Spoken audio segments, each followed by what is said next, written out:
Have you ever wondered what Amish women think when a 40-year-old has her first baby? Most have 6 to 8 children by that age. Here is how the community reacts to motherhood starting 2 decades late. Typical timeline.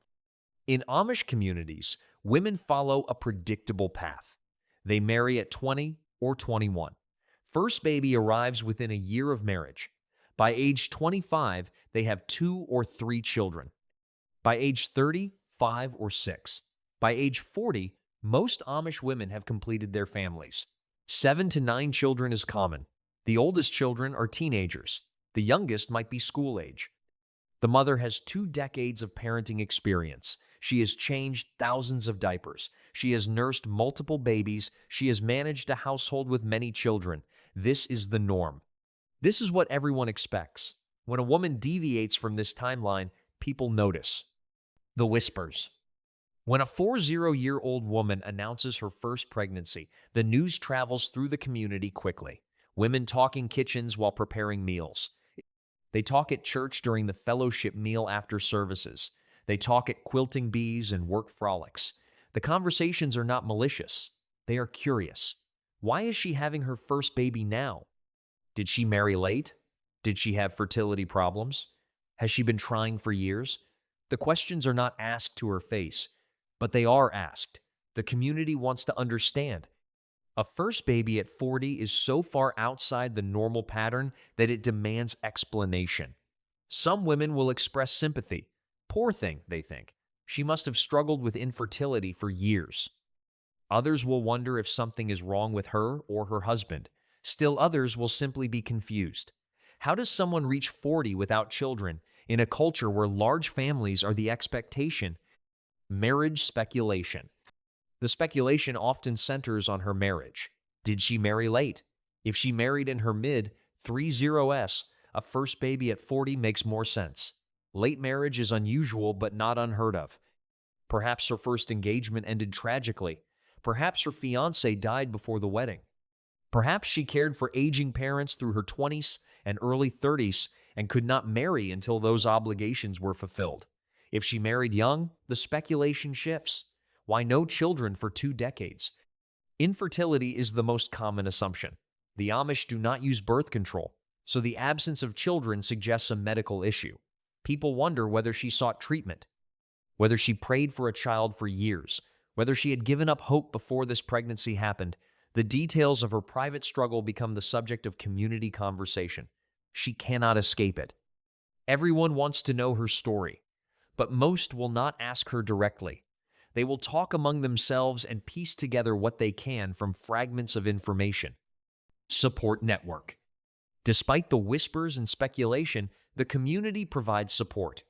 This is what Amish communities do. When a woman has a baby, neighbors bring meals. Older women offer advice. The church ensures the family has what they need. The support for a 40-year-old first-time mother looks similar to support for any other new mother. Women arrive with casseroles and bread. They help with laundry and cleaning. They offer to hold the baby so the mother can rest. But there is an underlying awkwardness.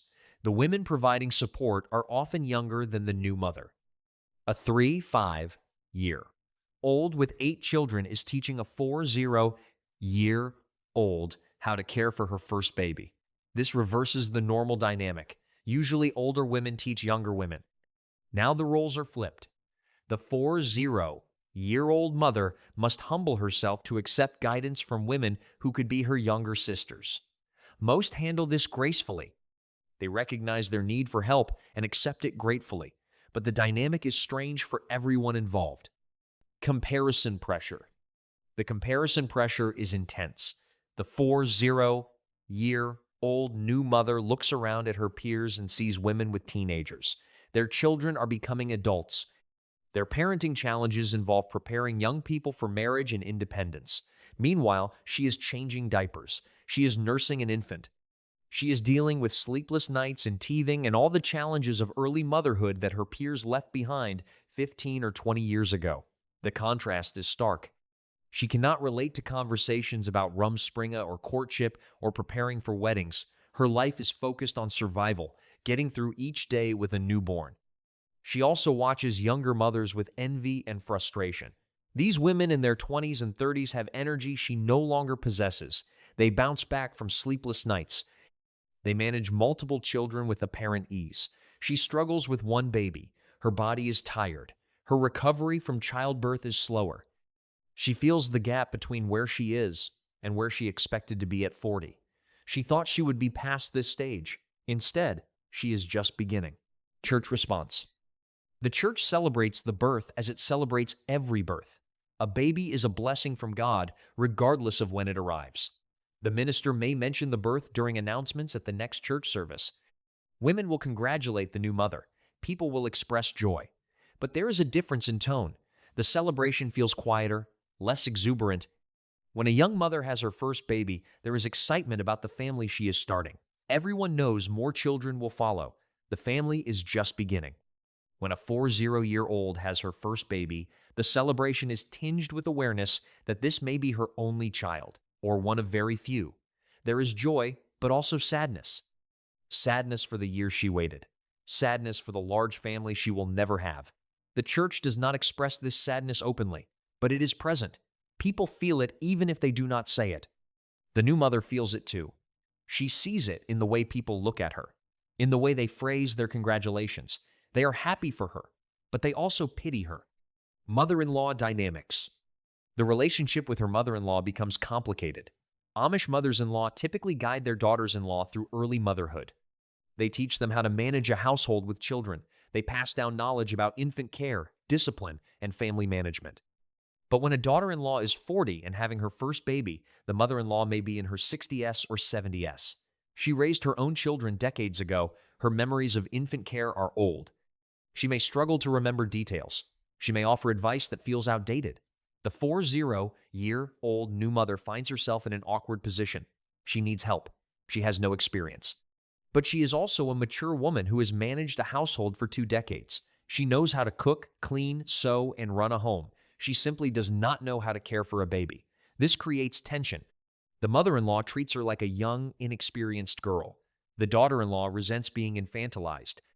She wants help with the baby, not lectures about housekeeping she has mastered long ago.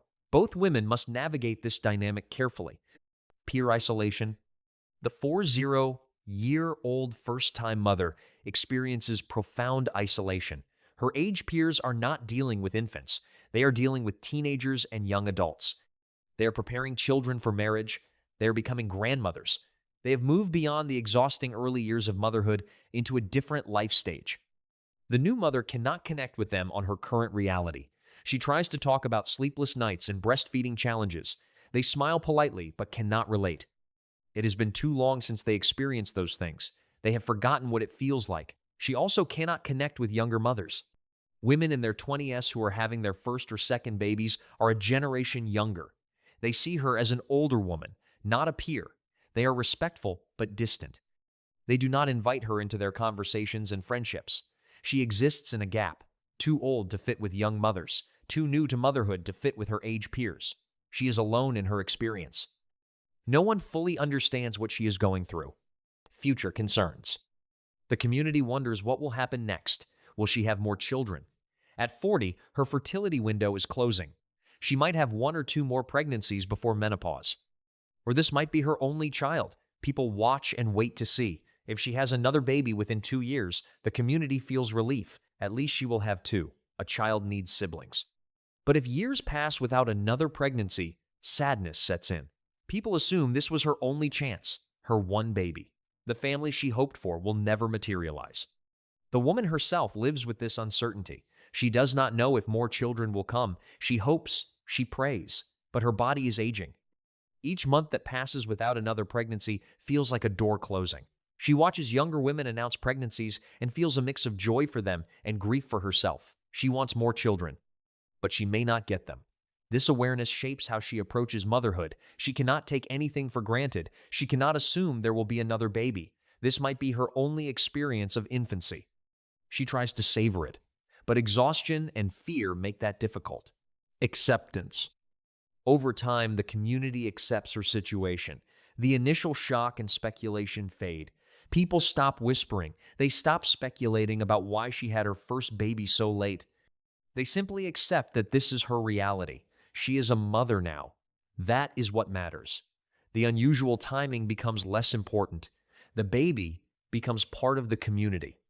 People stop seeing the child as the baby born to the 40-year-old woman. They see the child as just another child. The mother is no longer defined primarily by the timing of her first birth. She is simply a mother, like all the other mothers. She still faces challenges. She still feels isolated at times. But the intensity of community scrutiny lessens. People move on to other topics, other pregnancies, other births, other community events. Her story becomes old news. This brings relief.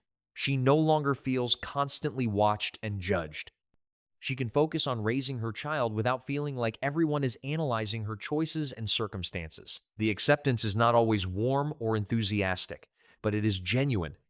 The community has integrated her into the category of mothers. That is enough. The transition to acceptance happens gradually. At first, people still introduce her as the woman who had her first baby at 40. But eventually, they simply introduce her as a mother. The qualifier drops away. She attends church services with her child like any other mother. She participates in women's work days. She brings her child to community gatherings. No one comments on her age or the unusual timing anymore. They have absorbed her story into the collective understanding of the community. She becomes part of the fabric of ordinary life. This normalization is what she needed all along. Not excitement, not pity, just acceptance. The ability to exist as a mother without constant commentary. By the time her child is 1 or 2 years old, most people in the community have stopped thinking about when she started motherhood. They think about her as they think about any other mother. She has earned her place through the simple act of showing up day after day, caring for her child, participating in community life, being present. The Amish value consistency and persistence. She has demonstrated both. That is what ultimately wins acceptance. What happens when an Amish woman has her first baby at 40 is complex. The community reacts with surprise, curiosity, and speculation. People whisper. They wonder why she waited so long. They try to piece together her story from fragments of information. They compare her to the norm and find her lacking. She does not fit the expected timeline. She is an anomaly in a culture that values conformity and predictability. But the community also supports her. Despite the whispers and awkwardness, women bring meals. They offer advice.